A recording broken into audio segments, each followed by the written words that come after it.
Good afternoon, everyone, and thank you all for being here. I am grateful to Governor Newsom, Congresswoman Eshoo, Congressman Mullen, State Senator Josh Becker, Assembly Members Ting, Papin, Bierman, President Pine of the San Mateo County Board of Supervisors, Ray Mueller, Board of Supervisor. They all moved mountains to get here so quickly, and it means a great deal to our community to have this tremendous show of support from our leaders. Additionally, I want to recognize the many local leadership, especially the Half Moon Bay leadership, the Board of Supervisors, the County Executive, allied law enforcement agencies, CAL FIRE, EMS, the FBI, but especially the San Mateo County Sheriff's deputies. I am proud to be your sheriff. What happened yesterday in this community is devastating. The coastal community is a very tight-knit community. Most importantly, it turned the lives of these families upside down. Many of the workers came to this country to work and provide for their families. Instead, yesterday, many of them lost family members. Moments ago, the governor asked me what I needed. Much of what we need are things that this governor has advocated for already. Better mental health services, better victim services, but most what we need is for this gun violence to end. And as the governor offered his support to this community today, I want to support him and our leaders to enhance our safety and to end the country's epidemic of gun violence. I have no additional updates at this time, but I wanted to clarify the decedents. There were 5 males and 2 females. The other survivor, he is at the Stanford Hospital and he's in stable condition. Last night I had the honor of being here at the IDS Hall with the families, with the people that were directly impacted. And some of the family members received some really bad news that they lost their loved ones.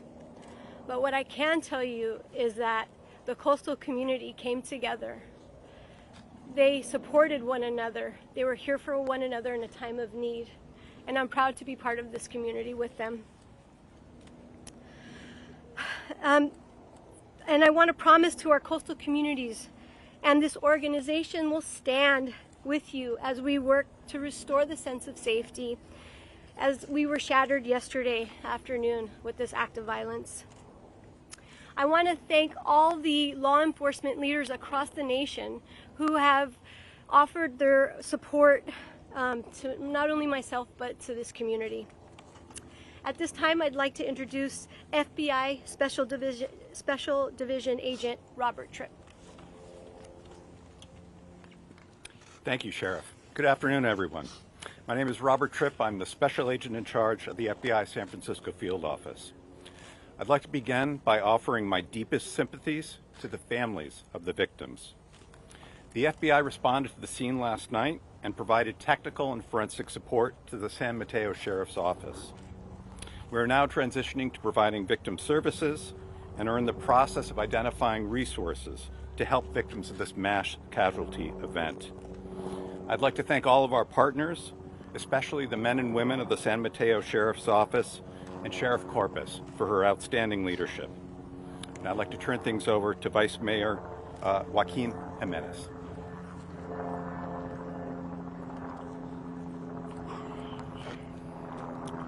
Thank you. If I've learned anything in the last 3 years since we were affected by the pandemic, is that our coastal community, we support each other. We care for each other. My condolences goes to the families and to the farm working community that have been affected as of yesterday, as of 3 years ago when the pandemic took our farm working community, and it's affecting the floods. Now it is time for all of us to come together and bring the support. We have great leaders in our community that are stepping forward, taking a chance to be here for you, to be here for our community. We have a strong leadership in the county, our new elected sheriff, our law enforcement officers who responded to the shooting. Usually in this same parking lot, we celebrate the pumpkin festival, the weighing of the biggest pumpkin. This on this same site. Today we're here for a different reason, to share with you what has happened in our community. This is something that's going to change how we do things in our community, how it's going to affect our farm worker community, the fear that they have about going back to the farms. Now it's been exposed how our farm worker community is living, the living conditions. Let's not ignore that. The mental health support that they need, let's not ignore it. So I want to thank you all for taking a chance and coming to Half Moon Bay and learning about our community. Half Moon Bay, we have a heritage of farming, ranching, fishing. Many of you come to our community for the pumpkins and ignore the farm workers. Not today. We're not ignoring anybody.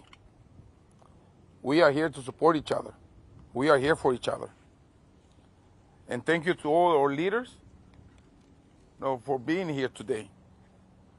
And we know it's going to be difficult, but together we're going to be able to make it through this.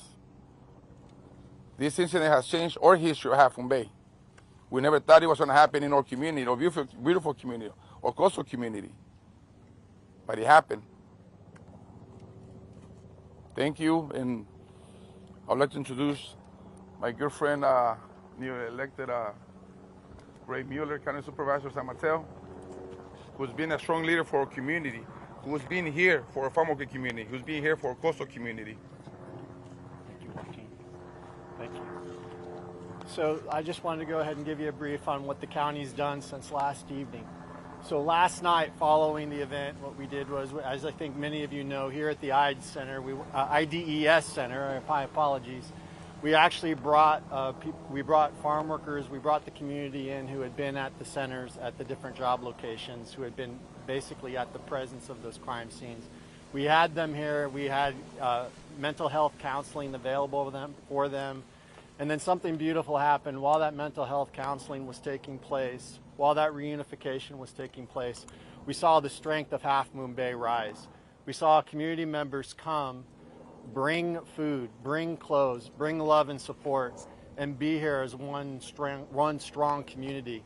And the one thing I want to say is, following that, is it's in times like this, you look at all of us, you see a lot of government officials up here, but really what happens in times, and we've seen it happen in the floods, and you know what I'm talking about here in Half Moon Bay the last 3 weeks. Government does the best it can to help people, but it's neighbors who help people, and that's what we've seen happen in Half Moon Bay for the last 3 weeks during the flood, and that's what we see happening right now. I can't express enough to you the compassion I've seen in this community. There are people who I call God's mercy on this planet. One of those is Belinda Arriaga, who is here in the back, and her team at Alice. And it was the folks last night who were with us from Abundant Grace, out touching people. Well, I'll tell you going forward is we have been very blessed. Our county manager has stepped forward. We're going to go ahead and be providing income replacements to people who aren't going to be at these job sites, obviously for the foreseeable future while they're closed. We also provided hotel rooms. We moved them from here, so they're going to have a place, they're going to have a warm bed, and we're going to continue to do that to take care of these families going forward. I can't express enough, and I on behalf of the County of San Mateo, how honored we are to have federal law enforcement here, our sheriff's department here, our state legislative delegation, our federal delegation, and our governor. And I watched firsthand today our governor interact with these families, and I have to tell you, it was one of the most impressive things I've ever seen. So we are very fortunate in this community to have the leadership that we have, and we are very fortunate to have the residents we have in Half Moon Bay. I don't come for the pumpkins, I come for the people, and the people here are strong. Thank you. I'm going to go ahead and introduce Assembly Member Phil Ting. Thank you, Supervisor. Let me just first thank our sheriff, our county sheriff, the county, the city, for all the incredible work that they've done to make sure the community is first and foremost safe, but then also very much focused on all the families that have been impacted, the families that have been directly impacted, but then this whole city has been impacted, in all their work to really begin the healing process and the grieving process to this very horrific incident. Like many Asian Americans, I celebrated Chinese New Year over this last weekend, the Lunar New Year over this last weekend. It's our biggest holiday for the Asian American community. It's a holiday that brings people together. It's a day that we, clean up our homes, focus on families and loved ones, and get ready to start the new year and really look anew. It's a time of rebirth. It's a time of really restarting everything. And to have two horrific shootings in our state, one in Monterey Park and then this one in Half Moon Bay, come on the heels of the Lunar New Year is just unimaginable. And it makes me think about everything that we've done. We traditionally say in California, we are very proud of the fact that we don't have as many mass shootings as there are in other states because of all the work we have around common sense gun legislation. But unfortunately, it is still way too easy for any individual to obtain a legal or an illegal firearm in this state. That's just a fact. We're doing everything we can to keep our community safe, but it shows that when two individuals who really absolutely have no right to have any kind of firearms, obtain it illegally or legally, there's little that we can do. And so I know that my colleagues and I at the state level, we're going to be going back to work to really think about what else we can do to further protect the community here in Half Moon Bay, but really every single one of our communities up and down the state. I know that because it was Lunar New Year on Sunday, that there's going to be many celebrations. We have our big parade in San Francisco coming up in a couple weeks. I know that all the officials up and down the state are also working very hard to make sure that all the celebrations can continue, that we can continue to work very, very hard to make sure all of our communities can really celebrate in that holiday. And with that, I'm honored to call up my colleague, Assembly Member, one of our brand new colleagues, Assembly Member Diane Pappin. Well, first of all, thank you all for being here today. I want to thank our governor who's put in a long day and a long 2 days. I appreciate you being here, appreciate our delegation being here. Up until yesterday, we were to be one of those fortunate communities that wasn't a part of that exclusive club that had a mass shooting. Now we're a part of that club, and what worries me is that club is not so exclusive anymore. This community, our hearts are broken. But I'll tell you one thing, we are resilient, our hearts will mend, and we will continue to fight the fight in California against gun violence and indeed in the nation. So I thank you all for being here. We're going to be on the mend, but it is not a club I can say I'm glad we're in by any stretch of the imagination. With that, I'm going to turn it over to Assemblymember Mark Berman. Thank you, Assemblymember Pappin. My name is Mark Berman. I represent the 23rd Assembly District in the California State Assembly, and I want to welcome everybody to the favorite part of my favorite part of my district, which is Half Moon Bay. And for those who haven't been here before, don't know a lot about it, Half Moon Bay is as close to small town America as we get in the Bay Area. It's 30 miles south of San Francisco. It's 30 minutes west of Silicon Valley. But when you get here, you feel like you're a million miles away from all those problems.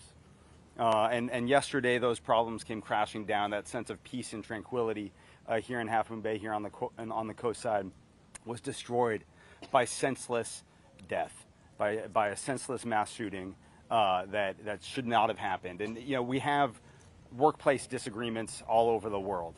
The Monterey Park shooting, we have relationship disagreements all over the world. But it's only in the United States where far too often those disagreements end in mass shootings. And we've done a lot in California to try to reduce gun violence. We've been successful at reducing gun violence, but there's clearly more that we need to do. So the state is going to do everything that we can.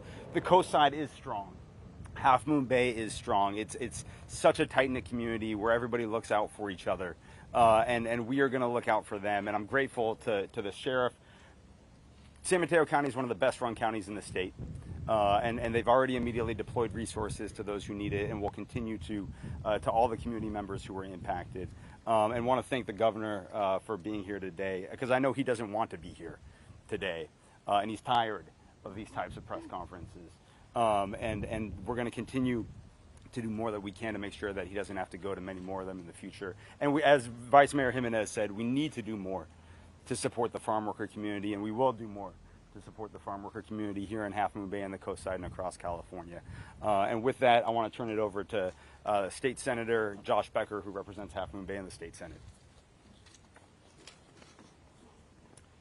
Hi, I'm Josh Becker. I represent the 13th Senate District. I want to first just thank some of the folks who have spoken here. I want to thank our council member Jimenez and the rest of the council.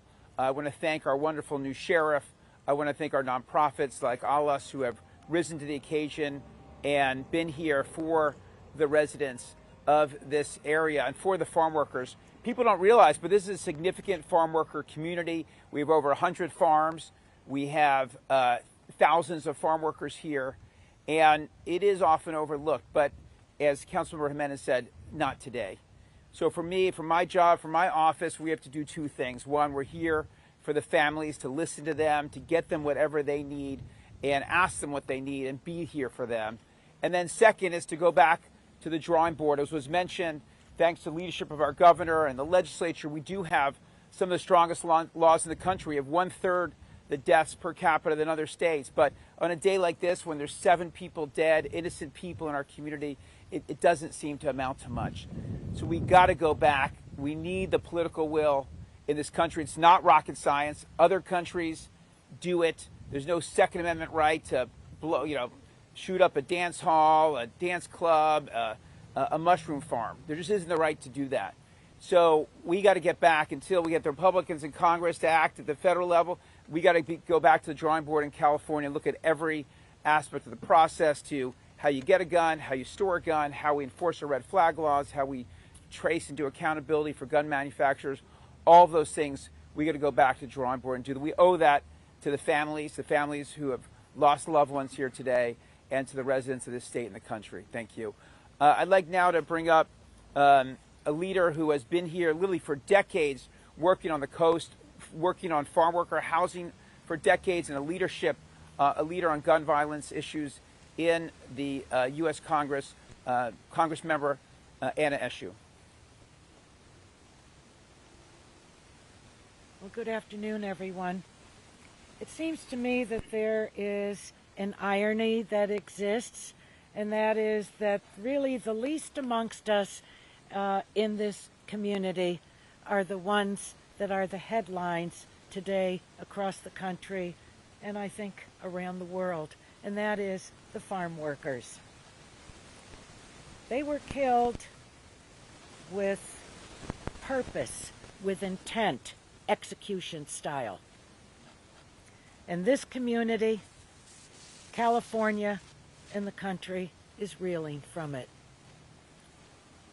We have unfinished business in our country to address gun violence, this workplace violence. And that unfinished business, until it is our finished business, there will be pain in many communities. I think in the name of the lives that are lost, that what we all have recommitted to in the last handful of hours, whether it's our extraordinary law enforcement, the elected officials, people in the community, recommitting ourselves to make good on that commitment to stop the gun violence in our country. I want to thank the governor for spending the better part of his day here. When I saw him, when I was starting to say goodbye, I didn't think I was going to see him again today, I said, I hope you don't mind my saying, I hope I don't see you for a while. But his presence is important. It's important because it's uplifting to the community. I spoke to the president today. I got to speak to him just before I left my house to come over to Half Moon Bay, and he expressed his condolences and support, most importantly, his support to the people of this community. The story of America is to not only meet the challenges, but to make good on the promises. I think that this Half Moon Bay team is going to do just that. Thank you, everyone. The governor of the greatest state in the nation, Gavin Newsom.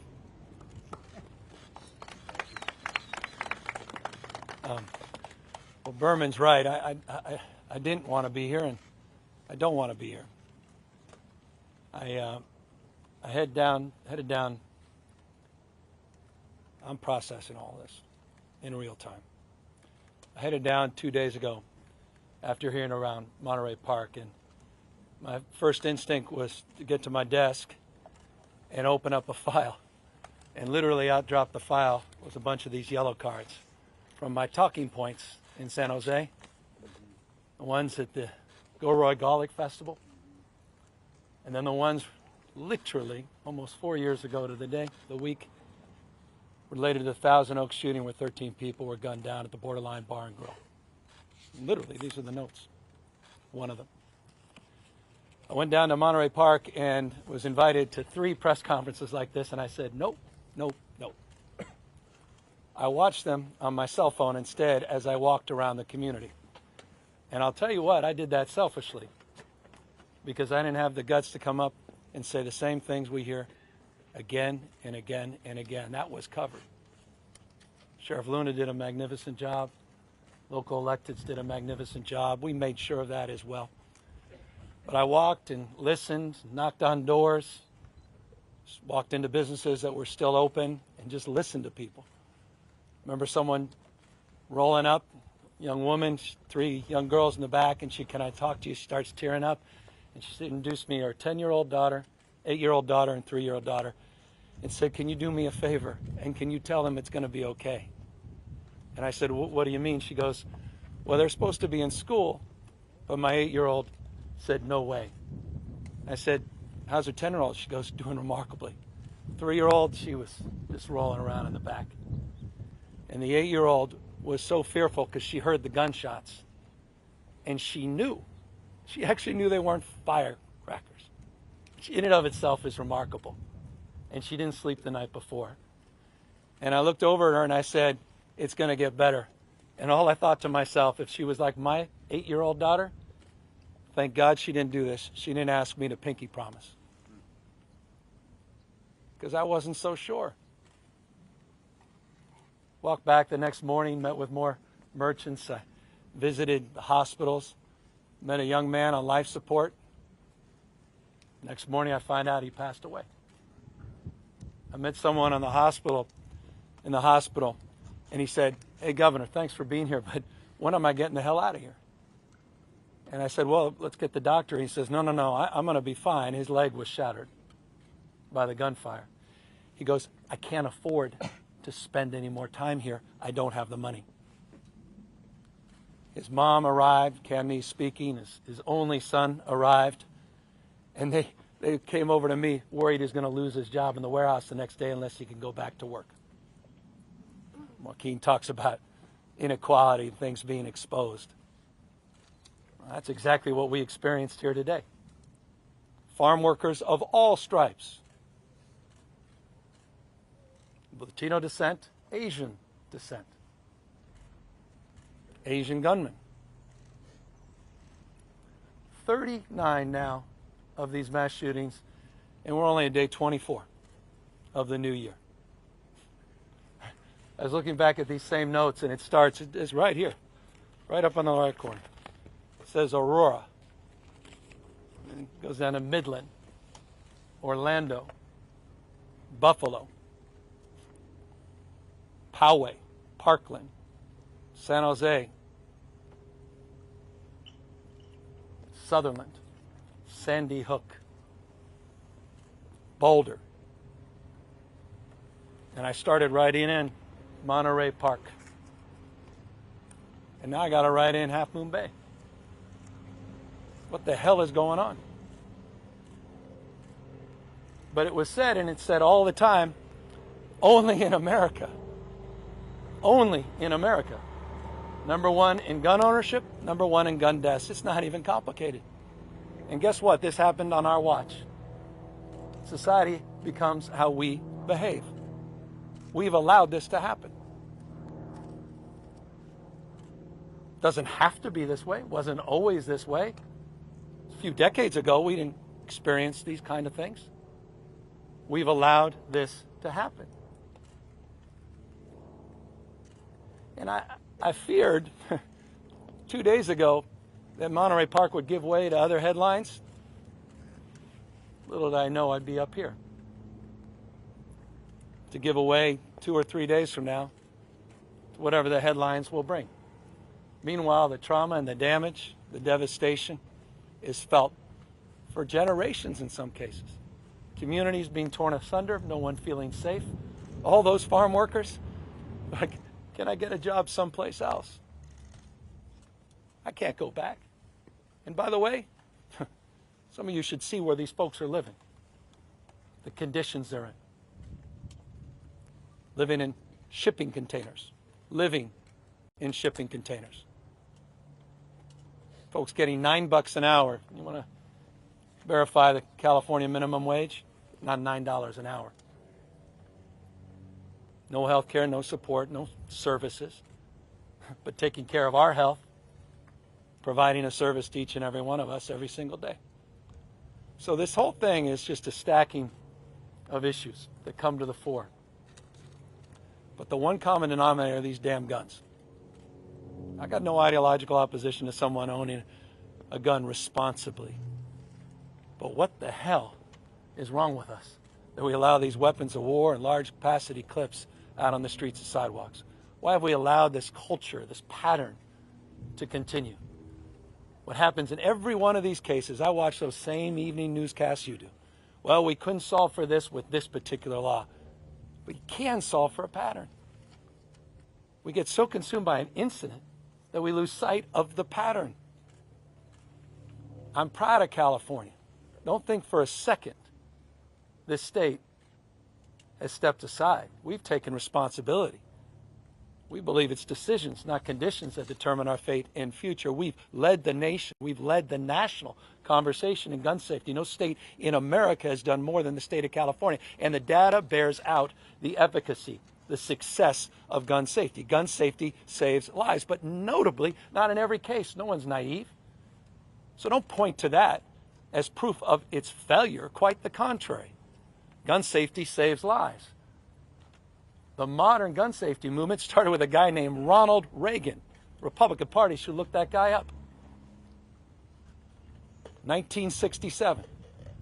Great leadership here in 1989 with the assault weapons ban, led by Senator Feinstein a few years later after another tragedy in 101 California in the 1994 assault weapons ban. That worked. That worked until it expired in 2004, and we started to see an increase in mass shootings. We've led the nation on background checks, closing loopholes. We led the nation on red flag warnings. We led the nation on waiting periods. We led the nation across a series of gun safety measures, and the data bears it out. We've seen a 55% reduction in gun deaths when we initiated those progressive reforms from 1993 to 2017.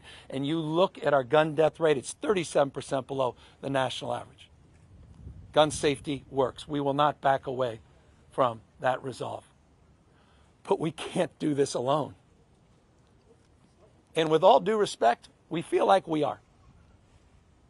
And this is where, and forgive me, what the hell do I have to lose?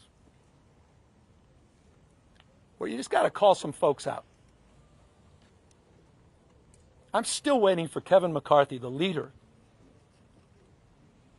of the House of Representatives, who purports to represent the people of the state of California, a proud and remarkable district in Kern County. We haven't heard one damn word from him.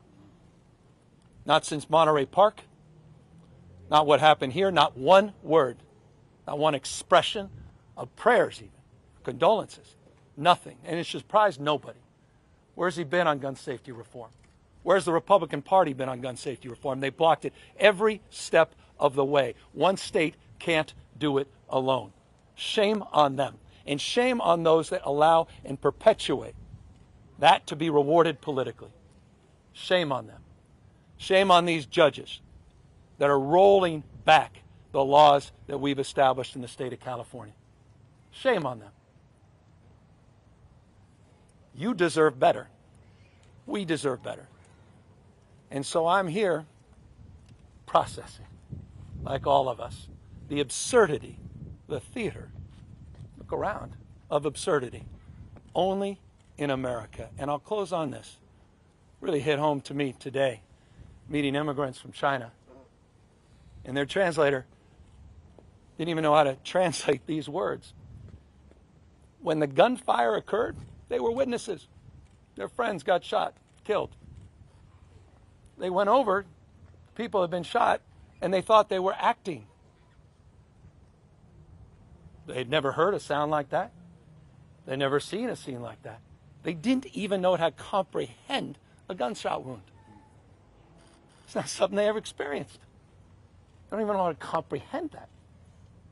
Only in America do we see this kind of carnage, this kind of chaos, this kind of destruction of communities and lives and confidence and a sense of safety and belonging, which we all yearn for, regardless of our political stripes or our lot in life. So thank you to the first responders, the rock stars behind us, the paramedics that were on the scene. We pray for this one individual, and it was because not just of prayers, but a couple of young men behind me, that if he survives, he will have survived because of their extraordinary work. Thank you to that young man, that 26-year-old Brandon and I met yesterday. This remarkable kid whose aunt told me, I can't believe it was Brandon. We all know Brandon. He was so shy. He's such an empath. I remember him, he said, aunt, when he was a kid, and he would just immediately give all his toys to the rest of the family. He was just that kid. And when we learned it was Brandon, we were so proud. Selfless. Brandon looked at me. He said, I knew I was going to die. I heard a click. I turned around. I think he was about to shoot me. I didn't know. I literally physically was submitting to that moment. And then something came over to me. And I grabbed that weapon. And I wrestled it away. He's still in shock. He doesn't even understand. We talk about heroes. Sometimes we talk about it a little too much. Kind of loses its resonance. Boy, I met one yesterday. And you know what? If Brandon can do it, we all have that capacity. And so it's in that spirit, Joaquin's spirit, and the other electeds that said it. Thank you to the community for not giving up, not giving into this cynicism. Thank you for believing in each other. Thanks for showing up today. You wouldn't be here if you've given up. Thank you for your resolve.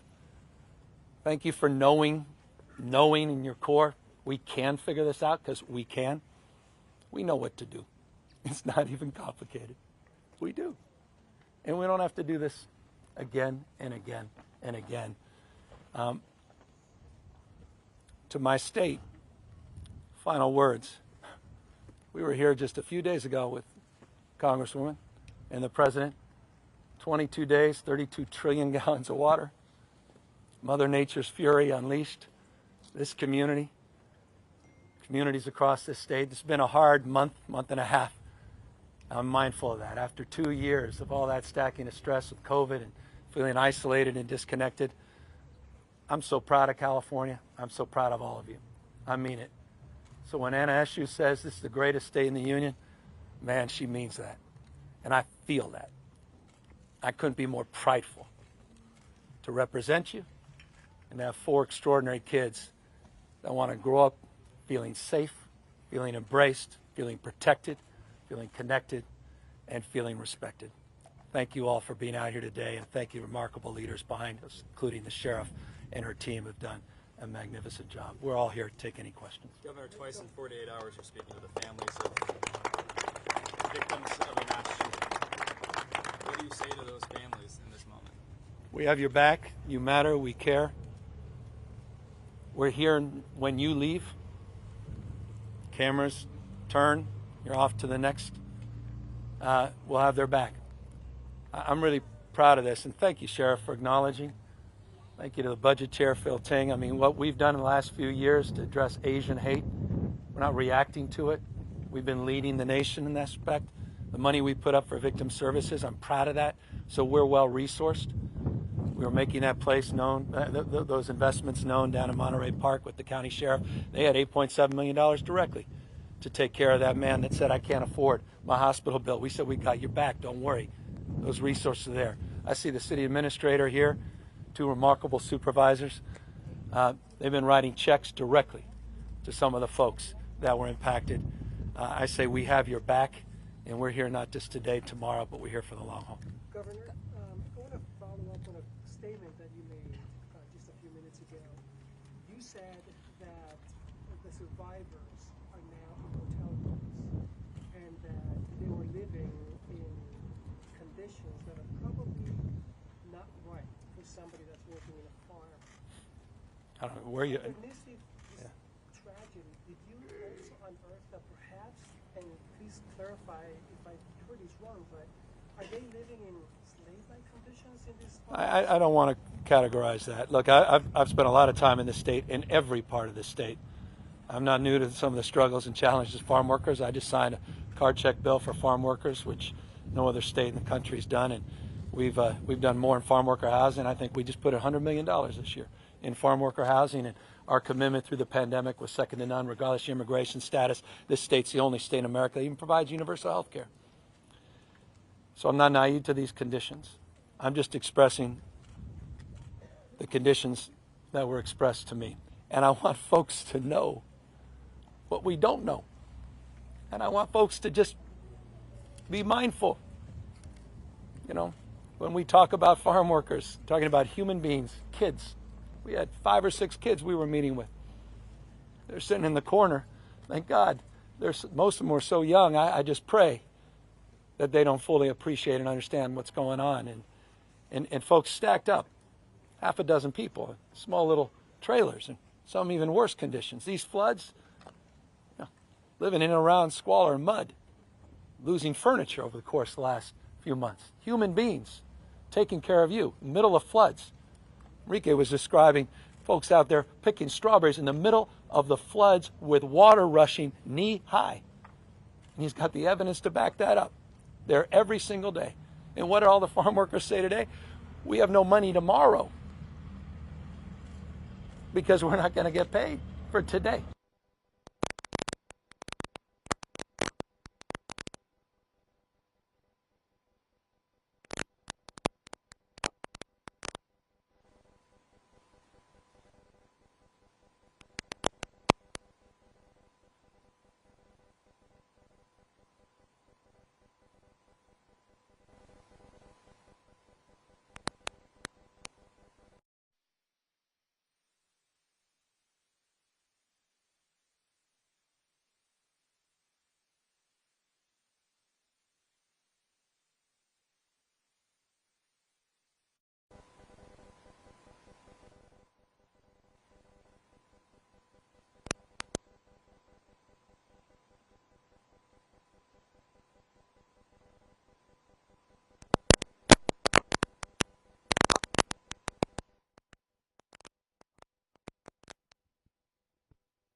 These damn notes where it talked about individual may have gotten that gun from Nevada, a border state. Federal government needs to do its job, but let's call it out. You have one party that are obstructionists. You have a leader of that party from the state of California hasn't said a damn word about these mass atrocities in his home state to farm workers he purports to lay claim to care about. And if I seem passionate and intense about it, it's because I'm damn sick and tired of this stuff. I'm sick of this. I don't want to ever see this again. I don't want to see you again in this condition. I'm serious. I'm not making this up about all these damn notes. How many of these governors have you seen doing the same damn dance we're doing here today? But we're not throwing our arms up. We're taking responsibility. We're leading by example. But I'll tell you what, unless there's a pattern interrupt and we start calling people out, by name, Judge Benitez, by name, Judge Nelson, I know that may not be becoming, but I'll tell you what, this isn't becoming. I'm not interested in the status quo ante. Do your damn job. You care about public safety? BS. Unless you are addressing the #1 cause of death for children last year, and that's guns. Don't lay claim you give a damn about public safety. All those people on Fox Primetime. Really? Crime's your #1 issue? You're not going to deal with the leading cause of crime, which is guns? And you still think people should have large capacity magazine clips and weapons of damn war? What frauds. Absolute frauds. Governor, what's your sense of what you're...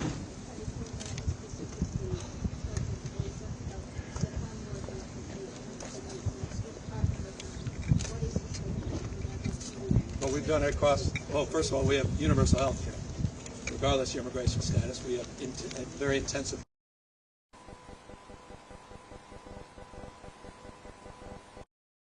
including our harvest to housing programs, including the farm worker housing budget that we passed last year, the intensive services that are provided through extraordinary organizations like NowThis and others that are supported at the county level. We help support the counties in those efforts.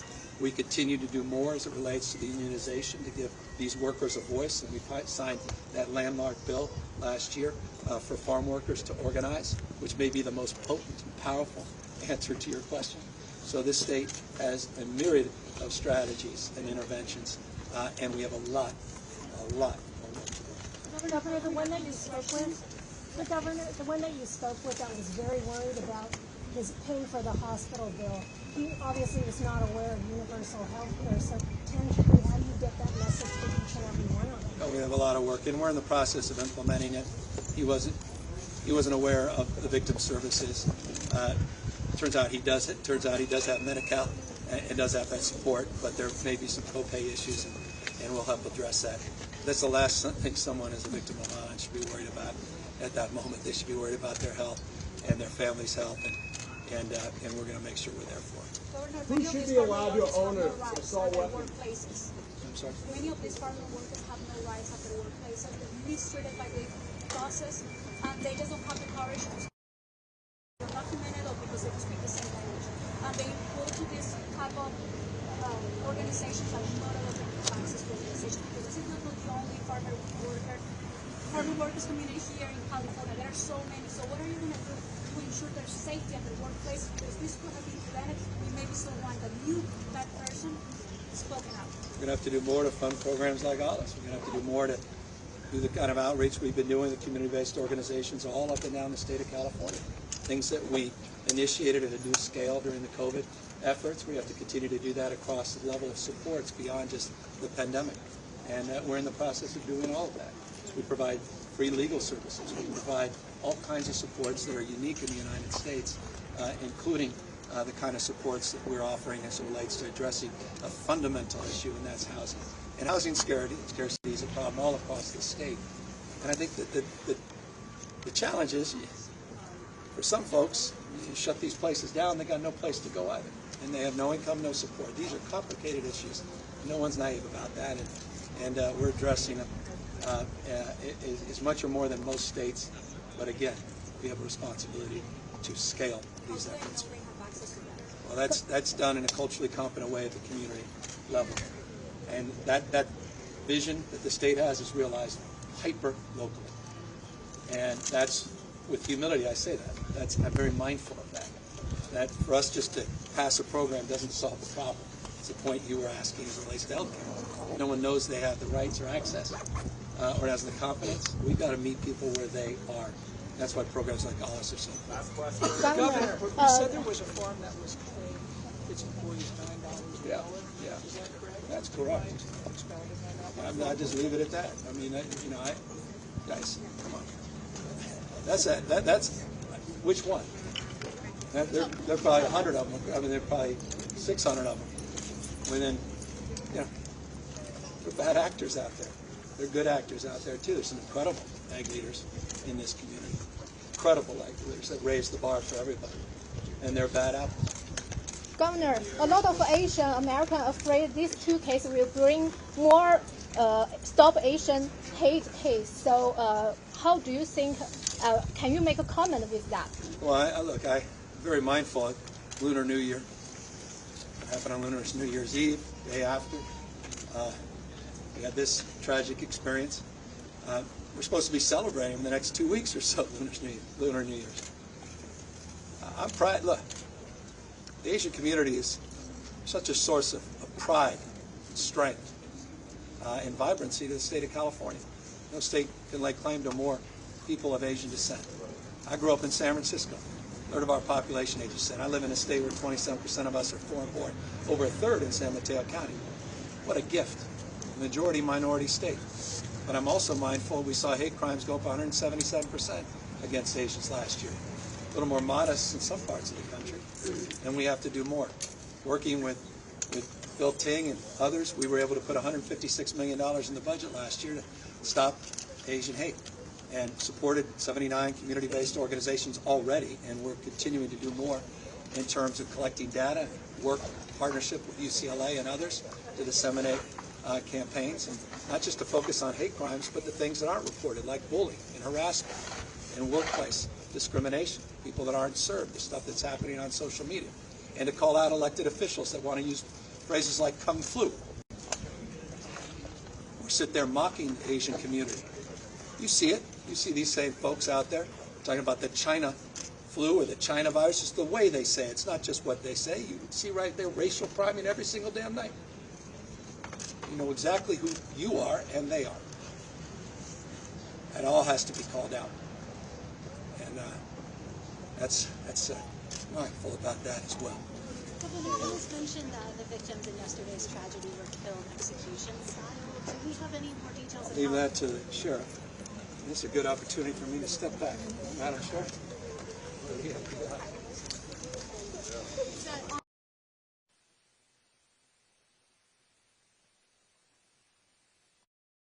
Sheriff, what can you share? What can you share?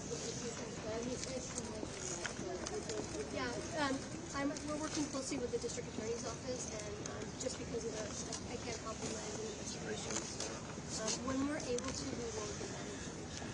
Is there anything you can share? Is there any details at this point that you can share that's been already published, like the latest? I mean, additionally, just what I shared this afternoon, that earlier this morning, I made an error in how I reported out the decedents, and so I clarified that today.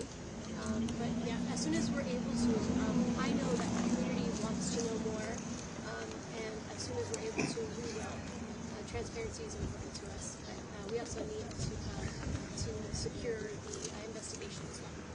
Sheriff, the challenges that law enforcement is facing, the last 24 hours we're all learning about this community that we didn't know much about. What challenges does that present, and how is the Sheriff's Office handling it? Language culture. Yeah, well, we have, it's very important for us to have our deputies represent the communities that we serve.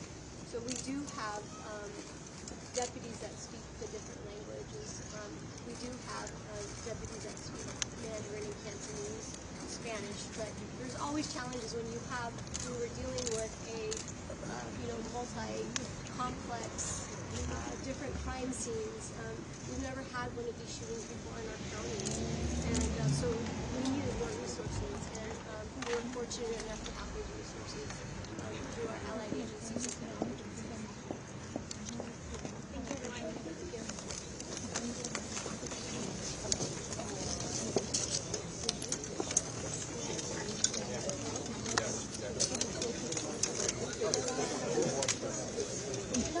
Thank you.